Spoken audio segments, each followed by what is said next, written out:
Assalamualaikum warahmatullahi wabarakatuh. Selamat pagi teman-teman semuanya. Kali ini My Orchid Banyuwangi kembali lagi dengan kabar terkini anggrek yang kurang baik teman-teman ya. Mungkin teman-teman juga sudah ada yang pernah mengalami dan juga sudah pernah menanggulangi hingga akhirnya anggreknya survive lagi. Ayo buat yang sudah mengalami berbagi di sini, siapa tahu nanti tips dan trik dari teman-teman bisa saya aplikasikan di rumah ya.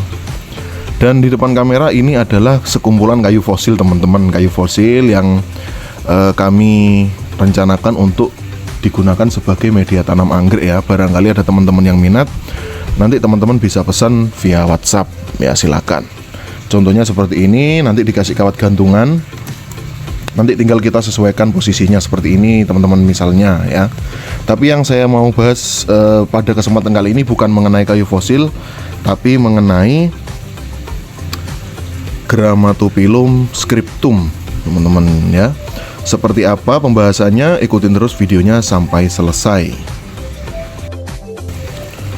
Nah, jadi seperti ini teman-teman, Grammatophyllum scriptum ini sudah pernah saya review kurang lebih hampir sebulanan yang lalu, kondisinya spek ya. Dan ternyata speknya ini hangus teman-teman, gosong alias tidak jadi ya. Dan setelah itu kondisi daunnya juga tiba-tiba menguning teman-teman, 1, 2, 3 ini tiba-tiba menguning ya, atau 4 batang ini menguning teman-teman, menguning hingga rontok semua. Akhirnya kami ngambil keputusan untuk ditarik dari potnya, dan ternyata memang bagian medianya sudah waktunya diganti teman-teman ya. Terutama ini arang dan pot pakisnya teman-teman ya. Jadi di bagian bawahnya itu sudah ketutup akar semua teman-teman. Jadi bagian lembab yang bawah itu nggak bisa langsung poros ya airnya ya, seperti itu. Jadi kondisinya seperti ini.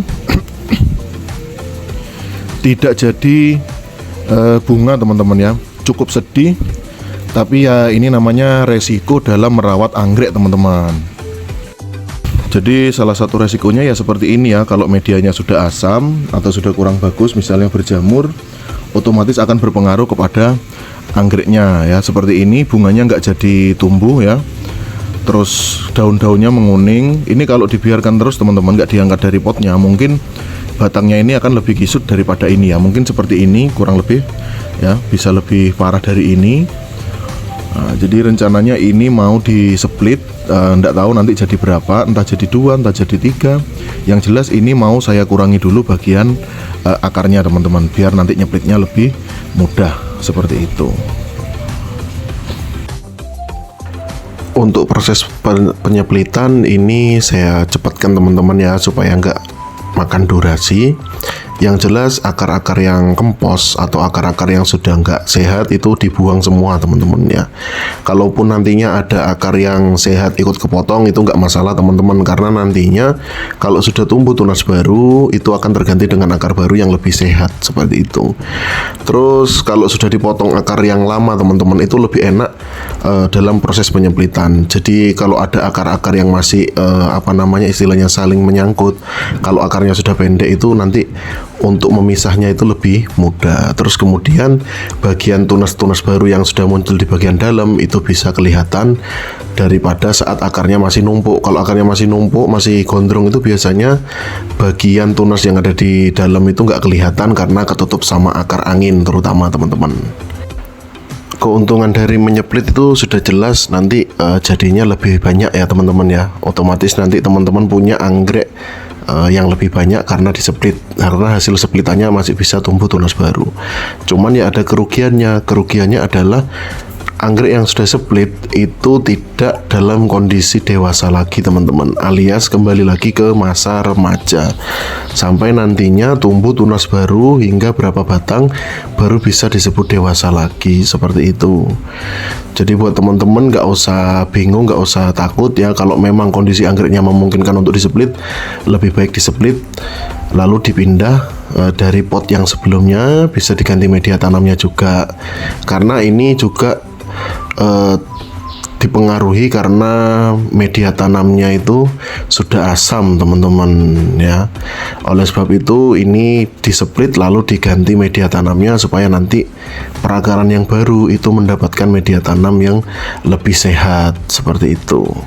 Dan untuk saya pribadi jarang menggunakan pupuk teman-teman ya. Penggunaan pupuk, penggunaan fungisida itu juga bisa mempengaruhi kondisi media tanam. Jadi media tanam yang sering dipupuk juga bisa lebih cepat asam dibanding tidak dipupuk. Nah, jadi penampakannya seperti ini teman-teman. Kondisi akhirnya ini kami jadikan 4 rumpun teman-teman ya. Ada yang isi 2, ada yang isi 4, ada yang isi 3 ya. Yang isi 2 ini sayang kalau dipecah jadi satu-satu teman-teman. Ini biar kelihatan lebih rimbun nanti kalau tumbuh ya. Jadi ini dibiarkan isi 2, yang satu sudah membawa tunas baru, ini sudah dalam pertumbuhan. Yang satu ini masih ada titik tumbuh teman-teman dan sudah membawa akar baru. Jadi ada kemungkinan ini jalan 2. Mudah-mudahan bisa tumbuh subur lagi seperti semula ya. Dan yang ini juga masih membawa titik tumbuh teman-teman, masing-masing ada satu-satu titik tumbuhnya. Mudah-mudahan dua-duanya bisa tumbuh tunas baru ya.